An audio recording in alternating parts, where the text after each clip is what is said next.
Yang namanya senang itu nggak bisa diukur, Pak. Ada. Nah, yang namanya senang susah mengukurnya. Kadang-kadang senang kata kita, tapi belum tentu dia rasakan. Sedih kata kita, tapi dia merasa senang. Kayak orang ini, ada orang tidur di bawah kolong jembatan, ya. Kemudian di pinggir sungai lagi, nyamuknya banyak, ya. Lalu kemudian kita lihat dia lagi tidur. Waduh, kasihan banget orang ini. Mana dia tidur di pinggir sungai, di bawah kolong jembatan, ya dimakan nyamuk lagi. Waduh, kasihan. Nah, akhirnya kita bangunkan. Pak, bangun, bangun, bangun. Marah dia. Nah, kenapa marah? Ternyata dia merasakan kesenangan. Lagi mimpi indah rupanya. Kita aja yang ngelihatnya susah. Tapi dia menikmati lagi mimpi rupanya dia. Ngapain kamu bangunin saya? Nah, gitu kan. Jadi jangan pernah melihat orang itu susah lahirnya. Sangat boleh jadi senang dia rasakan itu. Nah, jangan pernah melihat orang senang lahirnya, boleh jadi dia susah. Iya, ada teman saya dulu, dia bawa sepeda terus kemana-mana bawa sepeda. Jadi uminya bilang, ya Pak, cobalah kamu beli motor lah supaya agak cepat jalannya, kemudian kan ya nggak susah-susah ngayuh sepeda itu. Ya, gimana beli motor duit nggak ada? Nah ini saya kasih duit apa namanya untuk panjar, untuk apa uang mukanya. Kamu cari kredit katanya, tapi kamu bayar kreditnya, kamu bisa ngojek nanti. Oh ya Mi katanya, kasihlah uang muka, ambil motor satu. Sebulan, 2 bulan aman. Pas bulan ketiga datang ke rumah menyerungut. Kenapa Pak? Kok kayaknya sedih banget? Gimana nggak sedih katanya? Ini yang namanya enak di pantat, nggak enak di kepala.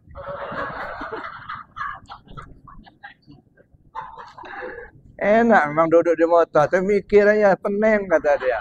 Bayar kreditnya. Pikiran cicilan itu. Enak di pantat, nggak enak di kepala. Masya Allah. Nah, jadi kadang-kadang kita melihat orang tuh senang banget, nggak taunya kita mikirnya 7 keliling tuh Pak. Mau bayar pajak, mau bayar kreditnya itu.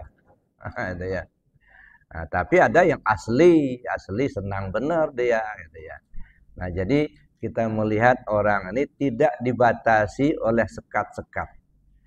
Jangan kita disekati oleh suku, jangan disekat oleh strata, sama aja. Ya. Manusia di hadapan Allah, inna akramakum indallah atqakum. Yang mulia di sisi Allah yang takwa. Cuman secara manusiawi kita punya adab, ya bagaimanapun yang tua tentu kita hormati, gitu saja. Baik tua umur maupun tua ilmu. Ada orang umurnya masih muda tapi ilmunya lebih tua dari kita. Ada orang yang ya tua umurnya lebih tua walaupun mungkin secara pengetahuan mungkin dia tidak banyak, SD aja nggak tamat. Tapi bagaimanapun dia orang tua yang harus kita hargai. Baik Bapak Ibu, yang ketiga ini Allah tidak mengambil keuntungan dari perbuatan hamba. Kita melakukan, tidak melakukan, taat atau maksiat. Tak ada manfaatnya, tak ada keuntungan bagi Allah. Ya, kita taat, rajin ibadah, Allah enggak untung. Kita bikin maksiat juga Allah enggak rugi. Sebab perbuatan apapun yang kita lakukan itu terpulang kepada diri kita masing-masing. Man amila sholiha falinafsi wa man asa'a falaha. Siapa orang berbuat baik, keuntungan buat dirinya sendiri. Siapa orang berbuat jahat, maka resiko tanggung sendiri. Nah, ya. Jadi Bapak Ibu yang saya hormati, itu yang ketiga. Yang keempat, tidak satu pun dari alam ini yang memberi bekas dengan kekuatannya sendiri. Air menghanyutkan, api menghanguskan, angin menghancurkan, tanah menguburkan. Apakah air itu mampu menghanyutkan? Nah, air itu tidak ada kemampuan sendiri untuk menghanyutkan. Tetapi bagaimana tsunami di Aceh sampai roboh begitu banyak gedung-gedung, sampai begitu banyak korban? Ini air karena ada yang merintah, Pak. Allah yang perintah, maka air mulai bergerak. Maka tempo hari ketika tsunami Aceh, itu laut yang di Lampung mulai surut sampai ke tengah. Orang pada kaget, ada apa ini kok surut? Ya, sampai ke tengah itu. Nggak lama sudah itu rupanya terdengar ada tsunami di Aceh. Rupanya air laut yang ada di Lampung berangkat ke Aceh membantu saudaranya di sana. Ini tentara-tentara Allah. Ya.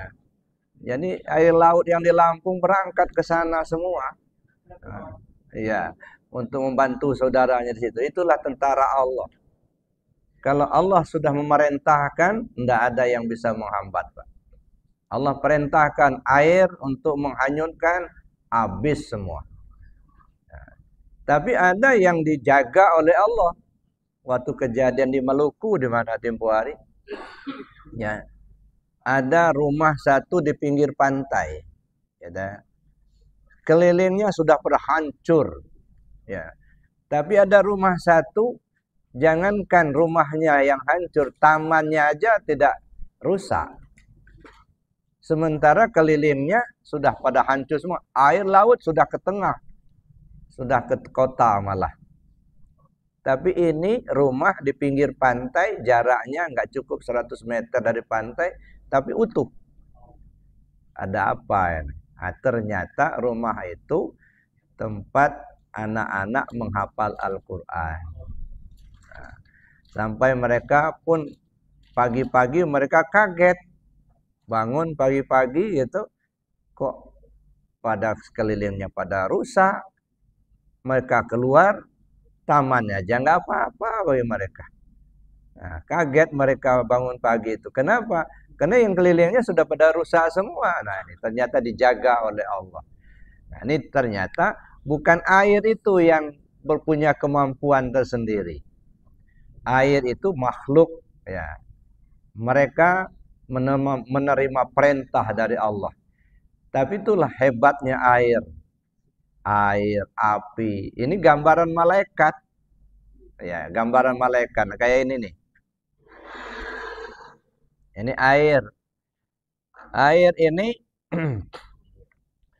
begitu diciptakan Allah tidak berubah, tidak bertambah, tidak berkurang. Ya, jadi air semenjak dijadikan tidak bertambah, tidak berkurang. Dan air tidak terkontaminasi dengan kotoran. Ya. Dan air ini bisa diminum, tapi bisa menghanyutkan. Bukti bisa diminum, bisa kita coba, Pak.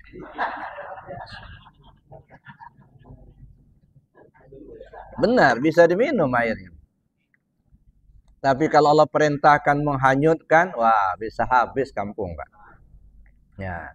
Jadi air itu ya tidak mempunyai kekuatan sendiri. Jadi tidak satu pun dari alam ini yang memberi bekas dengan kekuatannya sendiri. Artinya kalau ada yang menghanyutkan itu atas perintah Allah.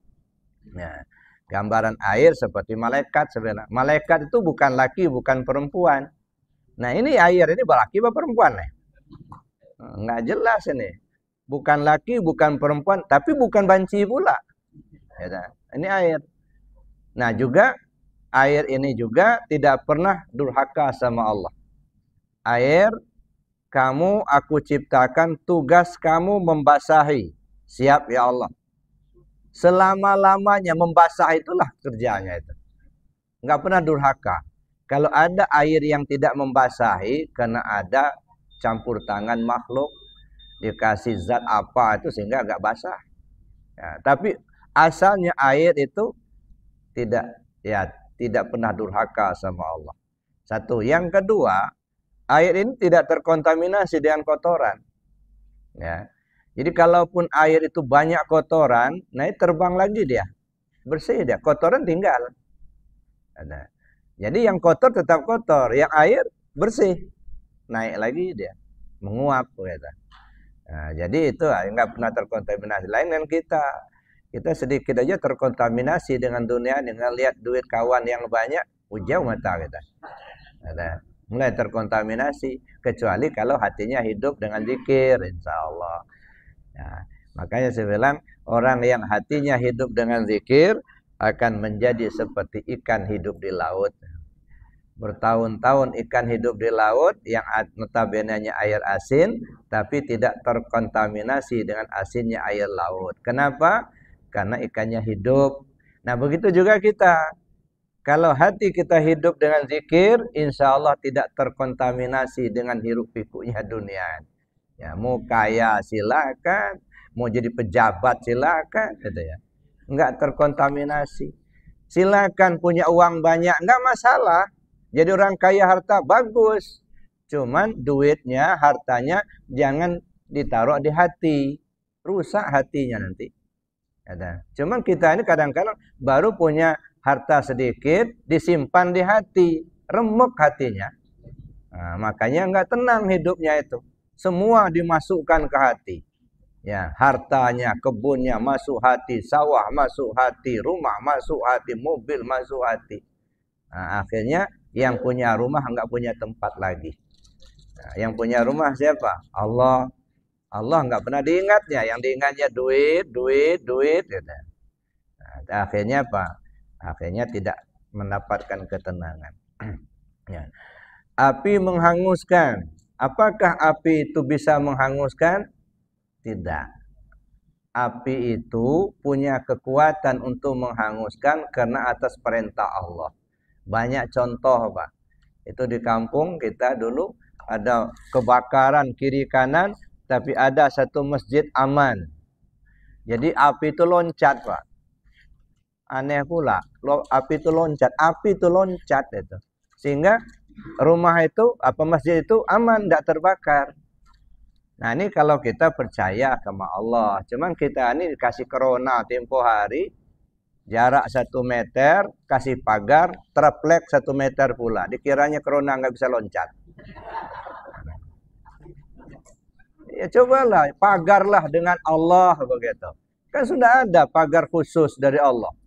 Cuman kita nggak pakai. La ilaha illallah hisni. Man qala la ilaha illallah dakhala hisni. Man dakhala hisni amina min adabi. La ilaha illallah itu benteng aku. Siapa orang yang mengucap la ilaha illallah berarti dia masuk ke dalam bentengku. Siapa orang yang berada dalam bentengku aman dari siksaanku. Kenapa enggak banyak zikir kita? Kenapa masjid-masjid tidak digemuruhkan zikir la ilaha illallah? Yang digemuruhkan jaga jarak, cuci tangan.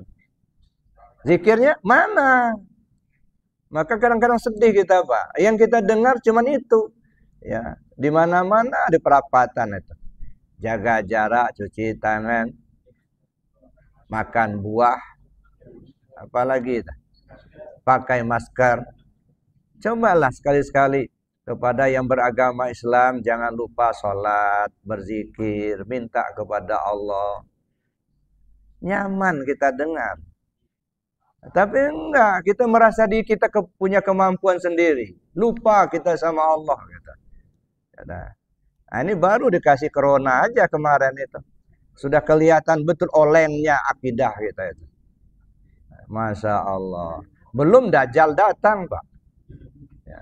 Kalau Dajjal datang enggak tahu lagi kita. Ya, bagaimana kemarau panjang, semua tumbuhan mati, enggak ada makanan. Siapa yang percaya sama Dajjal, langsung hujan turun. Tumbuhan menjadi makanan banyak. Siapa yang mau percaya nanti? Nah, tapi bagaimana orang-orang beriman akan bersikap? Ya. Nah, disitulah kita diuji. Ini kemarin tuh kayaknya masih percobaan lah. Ya. Itu ya. Nah, testimoni lah itu. Nah, kira-kira mampu nggak bertahan? Nggak tahunya gitu. Kita hanya mengandalkan kemampuan logika kita, tapi kita lupakan kekuasaan Allah. Makanya dulu saya terharu juga mendengar siapa namanya yang Raja Brunei, Bustanul Bolkiah.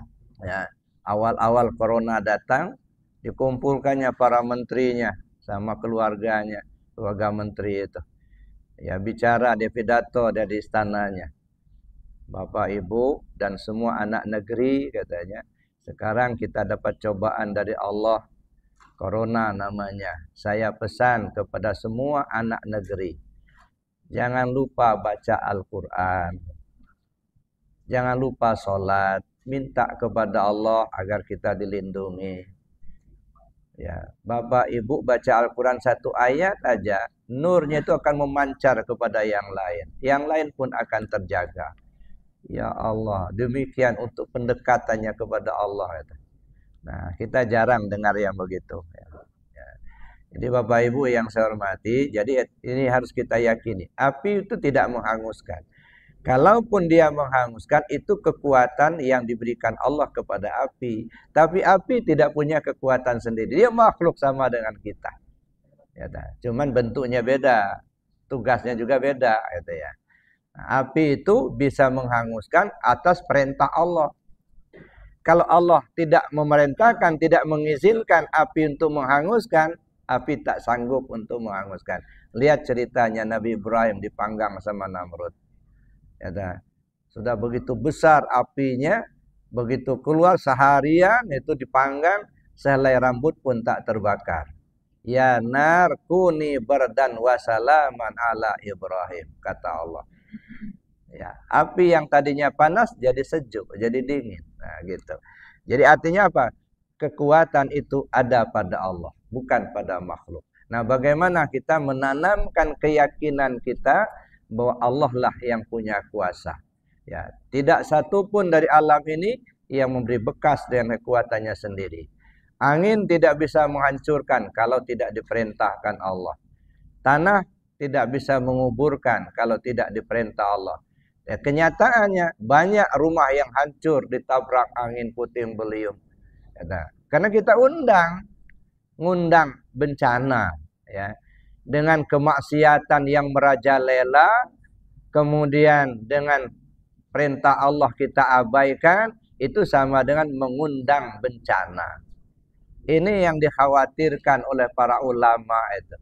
Dengan merajalelanya kemaksiatan, itu kalau Allah turunkan bencana, bukan hanya yang berbuat maksiat itu yang menanggung risiko. Semua orang. Ya, semua orang akan menanggung risiko itu. Jadi Bapak Ibu yang saya hormati, ya ini yang keempat ini harus kita yakini betul. Tidak satu pun dari alam ini yang beri bekas dengan kekuatannya sendiri. Kalau terjadi itu artinya Allah yang punya kekuatan, Allah yang perintahkan. Mudah-mudahan kita dilindungi oleh Allah Subhanahu wa taala. Amin Allahumma. Saya kira itu dulu yang dapat kita sampaikan. Assalamualaikum warahmatullahi wabarakatuh.